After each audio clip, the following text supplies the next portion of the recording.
4 जून को चुनाव काउंटिंग को लेकर बड़ी खबर सामने आई है। इंडिया इत्तेहाद के चुनाव आयोग से मांग है कि ईवीएम की गिनती खत्म होने से पहले के लिए कहा है कि पोस्टल बैलेट के वोट गिने जाए। इंडिया इत्तेहाद ने ये मांग की है। बीजेपी का डेलीगेशन भी इलेक्शन कमीशन पहुंचा है।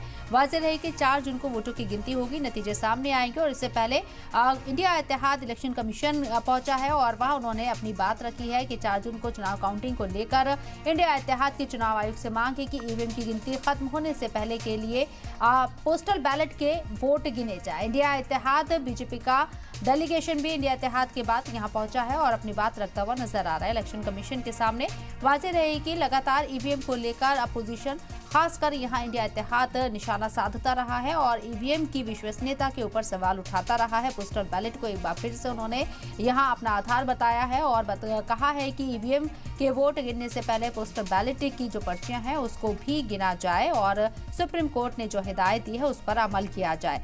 इंडिया इत्तेहाद का डेलीगेशन इलेक्शन कमीशन पहुंचा और उसके बाद आपको बता दें कि आज ही यहाँ एनडीए डेलीगेशन भी पहुंच चुका है। बीजेपी डेलीगेशन भी इलेक्शन कमीशन पहुंचा हुआ है और यह अपनी बात रख रहा है।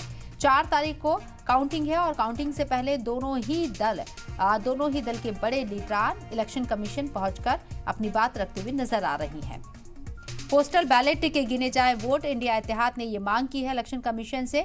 ईवीएम के साथ ही पोस्टल बैलेट को भी यहां सबसे पहले तरजीह देने की बात कही गई है इंडिया इत्तेहाद के जरिए और यहां उन्होंने मांग की है इलेक्शन कमीशन से कि ईवीएम के वोट गिनने से पहले पोस्टल बैलेट के वोट गिने जाए, उसके बाद ईवीएम को तरजीह दी जाए।